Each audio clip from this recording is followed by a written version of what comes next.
హల్లెలూయా. క్రీస్తునందు ప్రియమైన దేవుని పిల్లలారా, సమయంలో యోవేలు గ్రంథము 2వ అధ్యాయము మనం 13, 14వ వచనాన్ని చదువుకుందాం. యోవేలు గ్రంథము 2వ అధ్యాయము 13, 14 వచనాలు చదువుకుందాం. మీ దేవుడైన యెహోవా కరుణావాత్సల్యము గల వాడును, శాంతమూర్తియు, అత్యంత కృపగలవాడునై ఉండి తాను చేయుద్దేశించిన కీడును చేయక పశ్చాత్తాపపడును కనుక మీ వస్త్రములను కాక హృదయమును చెప్పుకొని ఆయన తట్టు తిరుగుడి. ఒకవేళ ఆయన మనసు త్రిప్పుకొని పశ్చాత్తాపడి మీ దేవుడైన యెహోవాకు తగిన నైవేద్యమును ప్రాణార్పణమును మీకు దీవెనగా అనుగ్రహింపబడని ఎవరు చెప్పగలడు? సియోనులో బాకా ఊదుడి, ఉపవాస దినము ప్రతిష్ఠించుడి, కొత్త దినము నియమించి ప్రకటన చేయుడి. చాలు. హల్లెలూయా. క్రీస్తునందు ప్రియమైన దేవుని పిల్లలారా, చదవబడిన వేద భాగము యోవేలు గ్రంథము 2వ అధ్యాయము మనం 14, 15, 13 వచనాలు చదువుకొని ఉన్నాం. ఇక్కడ మనం కానీ చూసినట్లయితే దేవుడు మన ఎడల జాలి చూపాలన్నా, కరుణ చూపాలన్నా, దేవుని సన్నిధిలో నుండి మనకు ఆశీర్వాదాలు రావాలన్నా మనం ఏం చేయాలి? దేవుని సన్నిధిలో ఉపవాసము ఉండి ప్రార్థించినట్లయితే రాబోయే కీడు నుంచి ఆయన మనల్ని తప్పిస్తాడు. హల్లెలూయా.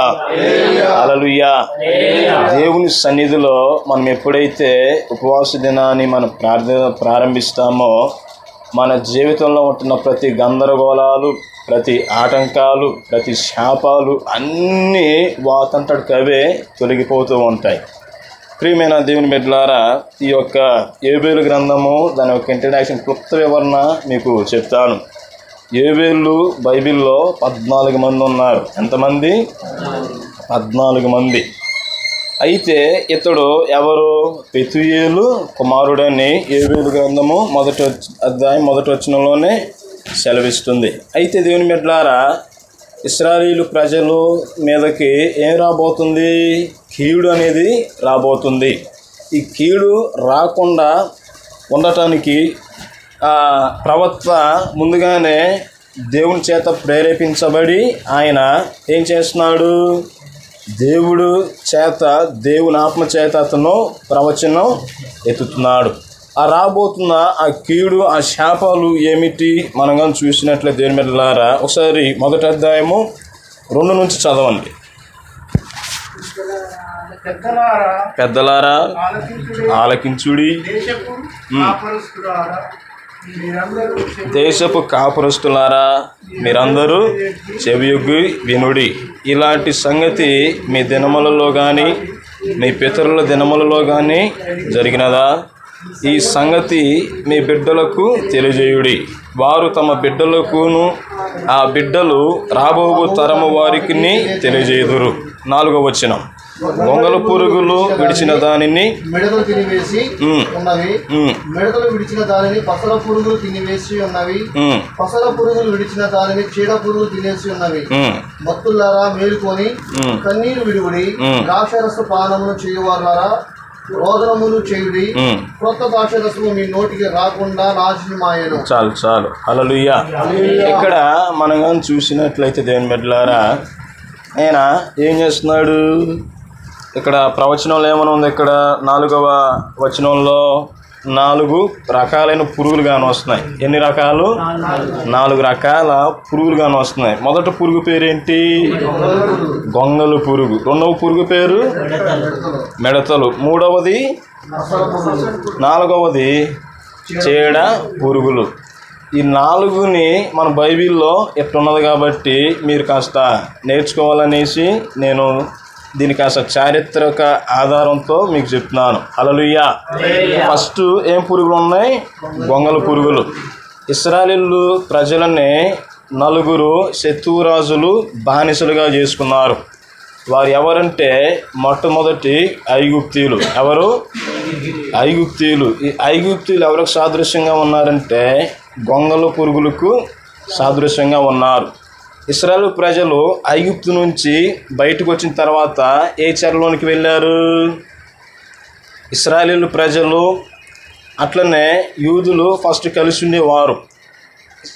సౌలు, దావీదు, సొలొమోను చనిపోయిన తర్వాత ఈ రాజ్యాలు రెండుగా డివైడ్ అయిపోయాయి. ఇశ్రాయేలు ప్రజలు 10 గోత్రికులేమో అశ్షూరు చెరలోనికి వెళ్ళారు. మిగిలిన వారేమో బబులోను సామ్రాజ్యానికి బానిసలుగా వెళ్ళారు. మొట్టమొదట ఎవరు? గొంగళ పురుగుల సాదృశ్యము ఐగుప్తీయులు. రెండవది ఎవరు? రెండు పురుగులు ఏమిటి? మిడతలు. వీరు ఎవరంటే అశ్షూరీయులకి సంబంధించిన వారు. ఆ తర్వాత ఎవరుంటారు? మిడతల తర్వాత ఏమున్నాయంటే పసర పురుగులు ఉన్నాయి. వీరు బబులోనికి సంబంధించిన వారుగా మనం చూస్తాం. దాని తర్వాత ఏమున్నాయి? చీడ పురుగులుగా ఉన్నాయి. అయితే దేవుని బిడ్డలారా, దీనిని ఇంకా డీప్గా మనం చూసినట్లయితే నెబుకద్నెజర్ రాజు బబులోనికి వచ్చిన తర్వాత జరిగిన పరిస్థితి ఏంటంటే ఈ యొక్క అశ్షూరులు ఉన్నారు కదా, అతని మీద కూడా దండెత్తి అక్కడ ఉన్న ఇశ్రాయేలు ప్రజలని తీసుకుని వచ్చి ఇశ్రాయేలీయుల్ని అలానే యూదుల్ని ఒకటిగా చేశాడు. హల్లెలూయా. ఈ యొక్క బబులోను చక్రవర్తి ఇంకా ఆడి యొక్క గర్విష్ఠతనము ఎక్కువైనప్పుడు దేవుడు కోరేషును లేపి వీరు ఎక్కడికి, ఏ చెరలోనికి వెళ్ళారు? మాదియా చెరలోనికి వెళ్ళారు. మాదీయులు అంటే ఎవరు? పారసీకులు. ఎవరు? పారసీకులు. ఈ చెరలో నుంచి గ్రీకుల నుంచి రోమియోలకి వచ్చారు. రోమియో ఒక కాలంలోనే మన యేసుక్రీస్తు ప్రభుల వారు చనిపోయి ఉన్నారు. అయితే దేవుని బిడ్డలారా, ఈ కీడు అనేది, ఈ శాపం అనేది రాబోతుంది. ఇది జరగకుండా ఉండటానికి మీరేం చేయాలని చెప్పాడు ప్రవక్త? ఉపవాస ప్రార్థన చేయమని చెప్పారు. ఈరోజు మనము ఈ యొక్క గృహంలో మనము ఉపవాస ప్రార్థన చేస్తున్నాం. మీరు చేసే ఉపవాస ప్రార్థన ఎన్నడూ వ్యర్థమైపోదు. ఉపవాస ప్రార్థనకు ఎంత బలం ఉంటుందో మీకు చెప్తాను. చాలా సంవత్సరాల క్రితము అమెరికాలో ఈ సంఘటన జరిగింది. అమెరికాలో సిస్టమ్ ఎలా ఉంటుందంటే ఆ యొక్క మందిరంలో బయట పెద్ద గంటలు ఉంటాయి. ఆ గంటలు ఆదివారం ప్రార్థన పెట్టినప్పుడు మాత్రమే. మధ్యలో ఆ గంటలు కానీ మోగితే ఎవరన్నా సంఘంలో చనిపోయినట్టు దానికి సాదృశ్యంగా ఉంటుంది. ఎవరో ఈరోజు చనిపోయారు, మనందరం వెళ్ళాలనేసి అందరూ ఆ సంఘానికి వచ్చి ఆ ఇన్ఫర్మేషన్ని తెలుసుకుంటారు. అయితే దేవుని బిడ్డలారా, ఒకసారి ఒక పాస్టర్ గారు ఏం చేశారంటే ఆ గంటను కొడుతున్నప్పుడు ప్రజలందరూ విని ఎవరో చనిపోయి ఉంటారు, రండి వెళ్దాం అనేసి అందరు చూడటానికి వచ్చినప్పుడు దానికి ముందు ఆ పాస్టర్ గారు ఏం చేశారంటే ఒక 6 అడుగులు సమాధి పెట్టన చేశాడు. ఏం చేశాడు? సమాధి పెట్టన చేసి కాలు వరకు మూసేసి తల భాగంలో ఒక అద్దం పెట్టాడు. ఈ అద్దం పెట్టినప్పుడు పాస్టర్ గారు ఏం చెప్పకుండా పాటలు పాడి ఆరాధన చేసి ప్రసంగం చెప్పి, ఇప్పుడు స్త్రీ చనిపోయింది, మీరు వచ్చి ఒకరి తర్వాత ఒకరు చూడండి అనేసి ఆ పాస్టర్ గారు చెప్పారు. చెప్పినప్పుడు అందరూ చూడడానికి వచ్చినప్పుడు దాన్ని తెరిచి చూడగానే ఏం కానొస్తుంది? వాళ్ళ ఫేసే కానొస్తుంది. ఒక్కసారి స్టన్ అయిపోయారు. పాస్టర్ గారు, ఎందుకు నువ్వు చేసింది? వాట్ ఈస్ దిస్ అంటే, ఏం లేదు, మీరు కూల్గా ఉండండి, నేను చెప్తాననేసి పాస్టర్ గారు ఏం చేశాడంటే, మనము అభివృద్ధి పొందలేకపోతున్నాం. కుటుంబంలో చూసినట్లయితే కీడులు, శాపాలు ఏలుతున్నాయి. ఈ శాపాలు, ఈ కీడులు ఇవన్నీ పోవాలంటే మనం దేవుని సన్నిధిలో ఉపవాసం ఉండి ప్రార్థన చేద్దామని చెప్పాడు. హల్లెలూయా. సంఘ క్షేమం కోసము, సంఘంలో ఇంకా ఆశీర్వాదాలు, రెట్టింపు ఆశీర్వాదాలు వచ్చి ఇంకా అనేక చోట్ల స్థలాలు కొని మందిరాలు కట్టి ఇలా టార్గెట్ పెట్టుకుని వాళ్ళు ఏం చేశారు? అందరు కలిసి ప్రార్థన చేయటం ప్రారంభించారు. ఈ విధంగా ప్రార్థన చేస్తున్నప్పుడు ఒక రాత్రి యేసు ప్రభువుల వారు ఆ దైవజనుడికి ప్రత్యక్షమయ్యాడు. హల్లెలూయా. ప్రత్యక్షమయ్యి ఈ దైవజనుడితో మాట్లాడారు. ఏమని మాట్లాడారంటే, ఆ దైవజనుడికి యేసయ్య ప్రత్యక్షమయ్యి ఈ విధంగా చెప్పారు, ఒక దర్శనం నీకు, ఒక ప్రత్యక్షతను నీకు చూపిస్తాను, అందులో ఏముందాం అనేసి యేసయ్య అతనికి చూపెట్టాడు. చూపెట్టినప్పుడు ఈ ప్రత్యక్షతలో ఏమి కనపడింది అంటే, ఆ యొక్క గ్రామం వెలుపల ఒక కొండల్లో ఒక స్త్రీ నగ్నంగా జుట్టంతా విరబూసుకొని కింద ఒక మేట పరుచుకొని, అవి ఎముకలు అస్థిపంజరాలు తలకాయలు ఉంటాయి కదా, అలాంటివి వాటినంతా కలిపి విచ్ క్రాఫ్ట్ చేస్తూ ఉంది. విచ్ క్రాఫ్ట్ అంటే ఏంటి? చెల్లంగి శాతబడి. అర్థమైందా? ఇలాంటివి చేస్తూ ఉంది. ఆవిడ వాటిని మంత్రిస్తూ ఉచ్చరిస్తూ ఏం చేస్తుందంటే, మీరు వెళ్ళి ఈ గ్రామంలో పడండి, భార్యాభర్తల మధ్య గొడవలు పెట్టండి, వాళ్ళు కొట్టుకొని విడిపోయేటట్టు చేయండి అనేసి పంపించేసింది. ఇంకొన్ని దురాపనలు పంపి తల్లిదండ్రుల మాట పిల్లలు వినకుండా, పిల్లలు తల్లిదండ్రుల మాట వినకుండా మీరెళ్ళి క్రియ చేయించండి అనేసి ఇంకొన్ని దురాపనలు పంపింది. ఇంకొన్ని దురాపనలు పంపి ఏమన్నదంటే, ప్రజలందరూ ఎంత కష్టం చేసినా అందులో ఆశీర్వాదం రాకూడదు, అప్పులు పాలైపోయి రోగాల పాలైపోయి సావాలి, మీరు ఆ విధంగా మిమ్మల్ని దీవిస్తున్నా అనేసి కొన్ని దురాపనలు పంపింది. ఇంకొన్ని దురాపనలు పంపి మీరు యవనస్తుల దగ్గరికి వెళ్ళండి, యవనస్తుల్ని పాపంలో నెట్టండి, ఇలాంటి భయంకరమైన క్రియలు అది పెట్టి వాళ్ళు ఎంత చదివినా సరే వాళ్ళు పాస్ అవ్వకూడదు, వాళ్ళ యొక్క మైండ్ని మీరు డిస్టర్బ్ చేయండి, వారికి వారే ఉద్యోగాలు రాకుండా సూసైడ్ చేసుకునేటట్టు ప్రేరేపించండి అనేసి పంపించింది. ఇంకొన్ని దురాపనలు పంపించి వారిని వ్యభిచారంలోనికి నెట్టి మానసికంగా కృంగిపోయి ఆత్మహత్యలు చేసుకునేటట్టు మీరు ప్రేరేపించండి అనేసి ఆ దురాపనలు పంపింది. ఇంకొంతమందిని పంపించి పాస్టర్గారికి విశ్వాసులకి వ్యతిరేకం చేసి సంఘాన్ని నాశనం చేయండి అనేసి అది పంపింది. ఈ ప్రత్యక్షత యేసయ్య ఈ దైవజనుడికి చూపెట్టాడు. యేసు రక్తమే జయం. హల్లెలూయా, హల్లెలూయా. అలా చూసినప్పుడు ఈ దైవజనుడు ఏమన్నాడంటే, అయ్యో ప్రభువా, ఇప్పుడు ఎట్లా నాయనా, మరి మేమేం చేస్తే అంత పోతుందనేసి దైవజనుడు ఇంకా బాధపడుతూ యేసయ్యని అడిగినప్పుడు, మీరు ఇంకా హెచ్చుగా ప్రార్థన చేయండి, ఉపవాసం ఉండి ప్రార్థన చేయండి అనేసి యేసయ్య ఎప్పుడైతే చెప్పాడో, ఈ దైవ సేవకుడు ఏం చేశారు, ఆ చుట్టుపక్కల ఉన్న ప్రదేశాల్లో ఉన్న గ్రామాలను పాస్టర్లందరిని పిలిపించి ఉపవాస ప్రార్థన పెట్టాడు. ఈ ఉపవాస ప్రార్థన పెట్టినప్పుడు దేవుడు చేసిన అద్భుతం ఏమిటంటే, దేవుని బిడ్డలారా, వాళ్ళు ఆ విధంగా ఫాస్టింగ్ ప్రేయర్ పెట్టుకున్నారు.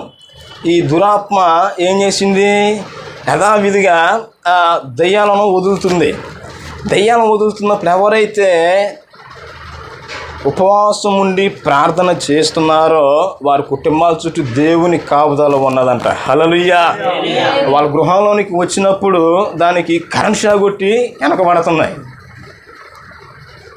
యవనస్తుల దగ్గరికి పోయినప్పుడు ముడతానికి వస్తున్నప్పుడు కరెంట్ షాక్ కొట్టి వెనకబడుతున్నాయి. అర్థమవుతుందా?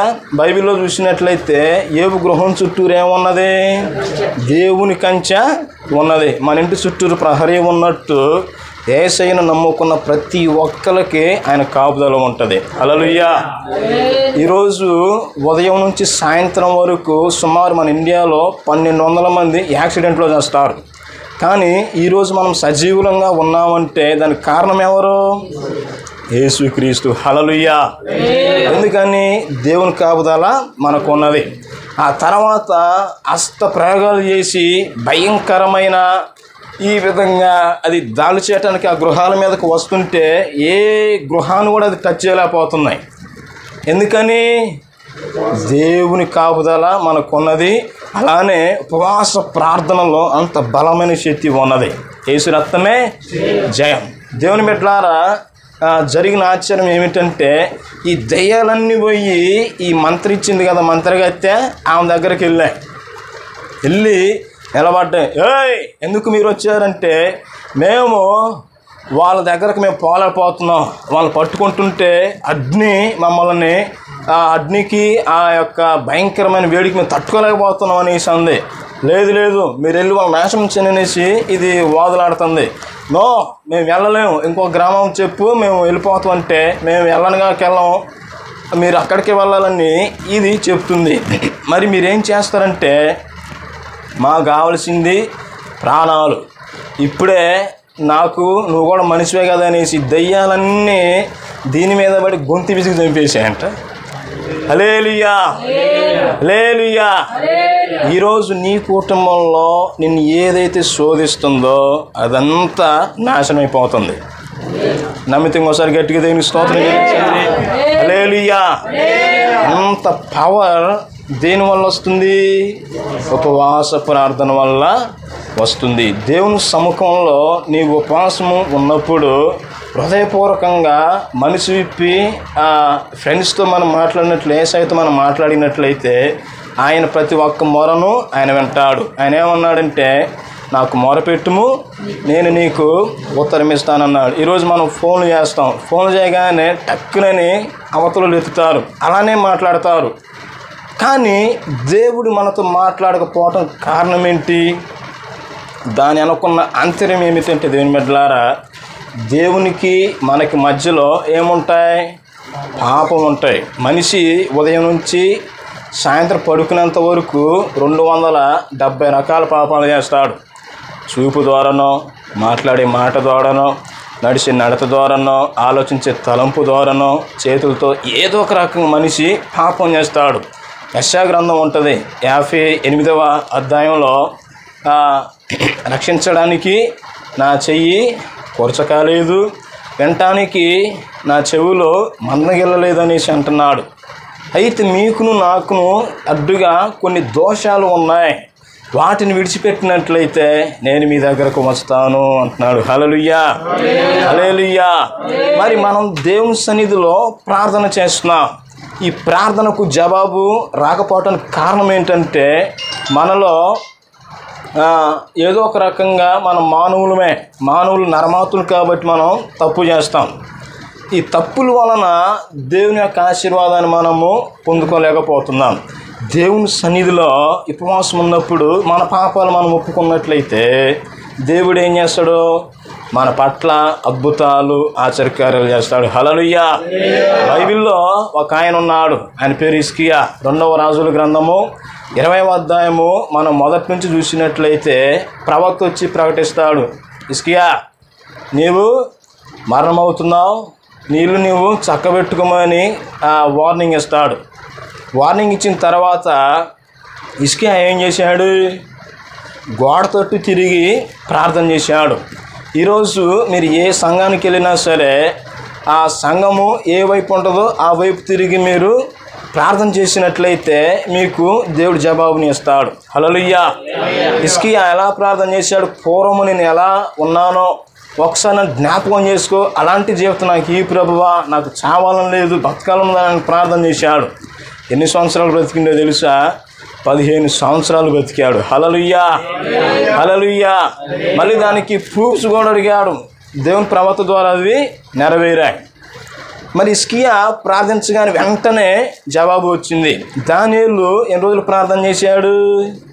21 days ప్రార్థన చేశాడు. మరి ఆయన ప్రార్థన జవాబు ఎందుకు రాలేదంటే, మనం ప్రార్థించినప్పుడు మన హృదయంలో ఉన్న తప్పులను, పాపాలన్నిటినీ ఒప్పుకొని ప్రార్థన చేసినట్లయితే ఆ ప్రార్థన దేవుని సన్నిధికి ఎలా వెళ్తుంది? సువాసన ధూపం వలె వెళ్తుంది. హల్లెలూయా. మరి మనం చేసే ప్రార్థన ఎందుకని ఆఫ్ అవుతుందంటే, ఆకాశ మండలంలో దురాత్మ శక్తులు సంచారం చేస్తాయి.